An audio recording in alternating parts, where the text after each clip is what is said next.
Jennifer Pereira, and I'm an artist and maker from Northern Ontario. Presently, my family and I live in Cobalt, Ontario, where I work out of my bunker studio. Today we're here displaying my Dryad collection at Cart Lake. This is one of the spots my family frequents and is in Coleman Township. Behind us is an old head frame, characteristic of the area. The Dryad series was something I delved into after years of figure drawing. As the rain falls, we are reminded of the cleansing that takes place within nature. Streams form with the freshly fallen rain, carrying nourishment across the land, energizing the life around it. In this piece, the figure is more like a personification of Mother Earth herself, youthful in her form, but donning an expression of confrontation and confidence, informed by the wisdom of many years. With her unwavering gaze, she looks as though she is about to speak. Perhaps they are words of love and encouragement, or perhaps they are words of warning. In moonlight reflection, the Dryad, with a downturned gaze, reflects into the pond below.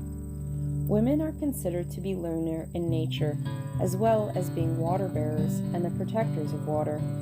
This sacred relationship between women and the earth's waters has existed since time immemorial. The stillness of night is a time of rest, but also reflection. Bathed in the silvery light of the moon, she resembles a marble statue, balanced perfectly on her pedestal. This work, in its composition and subject, is meant to showcase the importance of balance.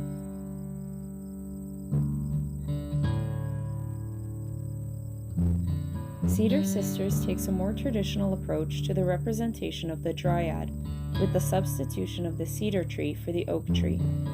Cedar is a sacred medicine often used in Anishinaabe ceremonies. It offers protection and grounding. The figures tightly hug the tree, each with a foot firmly grounded. They remind me of the Chipko movement, a forest conservation movement in India that began in 1973, and the origin of the term tree hugger. The name of the movement comes from the word embrace, as the villagers hugged the trees and prevented the contractors from felling them.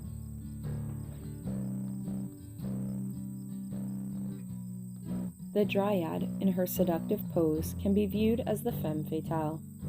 If we succumb to our desires to have, possess, and conquer the natural world, we will inevitably lead to our demise, or at least the destruction of what it was we so desired. Throughout this series, I explored light effects inspired by the Impressionist artists like Renoir and Monet. The other exploration was that of the female form itself.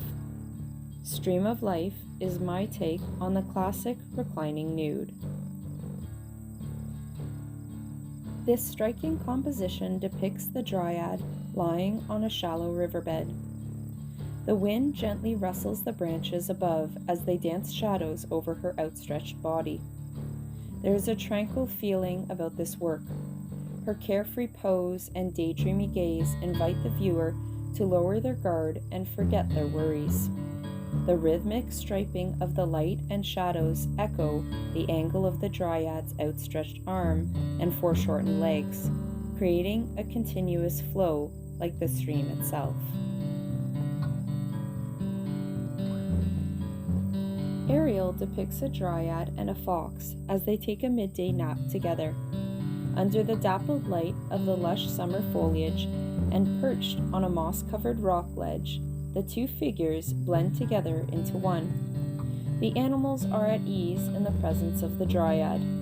This work represents the safety that the forest offers, as well as the delicate balance needed to maintain these ecosystems. There is a play on balance as the Dryad's diagonally positioned body perfectly cuts in half the composition, leaving half sky and half heavy stone, which was actually the entrance to a cave. Grounded Thoughts reminds us of the peace that nature brings and the importance of slowing down and being in the moment. The forest connects us with the generations of the past. As stewards of the land, we must keep future generations in mind. In this piece, the Dryad mourns a fallen sister, though it is not a scene of sadness, as the bright hues of greens and blue resonate with feelings of life and hope. For it is the very recycling of dead matter that has produced such a lush carpet of moss and lichen for this Dryad to rest upon.